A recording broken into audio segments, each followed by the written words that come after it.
Hi everyone, this is Troy Dreyer coming to you from the red carpet at Streaming Media West in sunny Huntington Beach, California. I'm talking with some of our esteemed guests here, doing some one-on-one interviews. I'm very pleased to be joined right now by Danny Fishman. He's a partner in Believe Entertainment Group. He's speaking in a YouTube panel later today.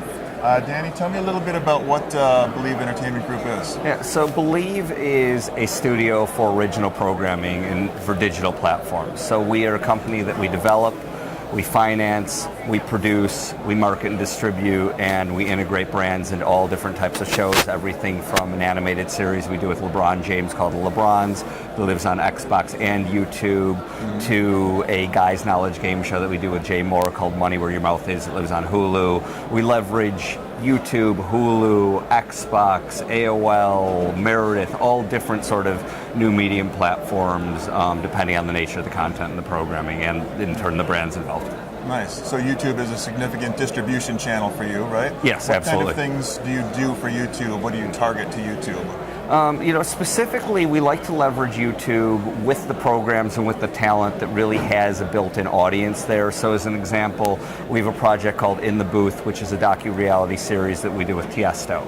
And In the Booth is a program that we've been doing for a number of years now. Tiesto has a very significant following and channel within YouTube, so as opposed to trying to take that show and build an audience elsewhere, we chose to deliver it where his current audience exists. What works on YouTube that doesn't work in other places? I mean, it's funny. I mean, for us, it's not necessarily a matter of what works on YouTube might not work elsewhere as much as sort of taking advantage of specific assets that already exist on YouTube based on a fan base that already exists. So for us, it's more about going to where the current fan base exists versus trying to bring them elsewhere. So when we're leveraging The LeBrons is another one of our shows that lives concurrently on Xbox and on YouTube. The reason, again, LeBron already has such a significant presence there, such a significant following and channel, it makes sense to tap into that versus trying to just say, all right, he's got a big social media base, pull it elsewhere, go to where that social media base or that audience already exists. What are the business opportunities within YouTube, a giant video ecosystem? I mean, it's funny. As a company, our model has always been sort of seizing the platform that makes the most sense. What we're starting to see more and more as our model's again been more about established high-level talent that's been in the business for a long time, of whether it be storytelling or consistently providing entertainment, other sort of messaging and the like, and who are professionals in the business. YouTube obviously has been a great platform for a lot of amateurs to become professionals within that world, and what we're now starting to do is look at those ones that have risen to sort of a certain level that we can tap into versus developing off of versus sort of trying to go and mine and develop specifically. We look at the ones that are already established, and that's why we've started with talent that's high level outside of YouTube, but starting to tap into that world. So what kind of numbers make a significant YouTube hit for you?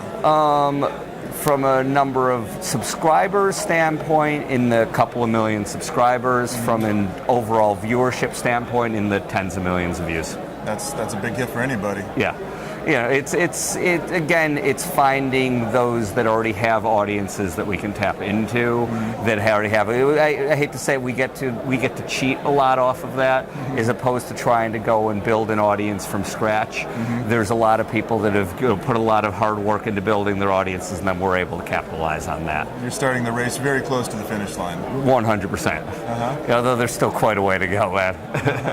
And now, what are the best ways to monetize that content? Once you've got great content, how do you make money on YouTube? I mean, so the way that we do it is, and this isn't endemic or unique to YouTube as much as we'll take whatever platform that we're using, whether it be YouTube or Hulu or anyone else, we'll put together a media package surrounding the content and in turn sell to brands on a CPM media basis. So what we'll do is bake part of the production into that CPM, into that media, and in turn sell the brands on an existing CPM media basis. So we're never going to a brand and saying, here, you're going to buy this production. We're going to a brand and saying, here, you're going to buy a media package the same way that they would do in television or any other digital medium for that matter. Is it important to get the brand into the content, to create branded content? Yes, and it depends on the nature of the program. And it's funny, I don't look at us as being in the branded content business or the branded entertainment business as much as I look at us in the entertainment business. Mm-hmm. And what I mean by that is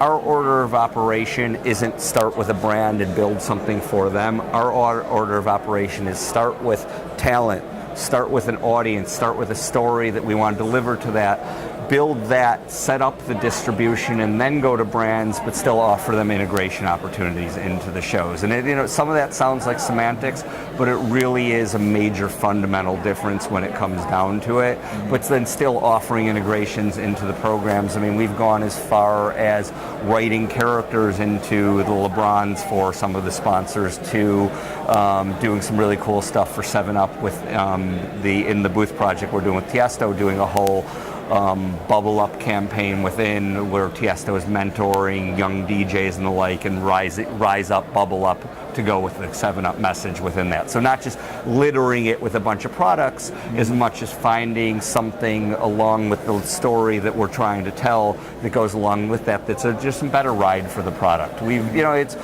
There's a good business in branded entertainment, but we found that you have to force feed that. When we're in the business of sort of developing shows, being in storytelling, developing stuff that audiences want to watch, that puts us in a position where we actually can engage people to come and invite them to watch it versus having to force it upon them. And satisfying the brand angles and the brand goals, and looking at every brand, every show and platform differently, and also every brand brief and sort of integration differently. So we're not just saying, all right, here's an opportunity, here's a show opportunity, here is the insert brand opportunity here, as much as analyzing the brief, really finding out what their KPIs are, what they're looking to do, and in turn finding creative ways within existing IP, within existing platforms to take advantage of that. The viewers know the difference. The viewers absolutely know the difference, but it's also not lying to the viewers either. It's being authentic with them. They also know that they're getting content for free,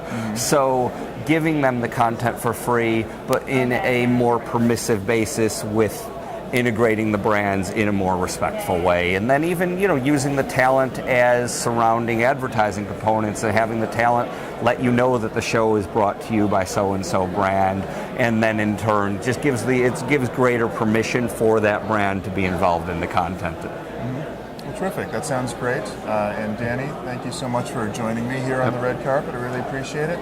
Thank you. This is Troy Dreyer coming to you from Streaming Media West.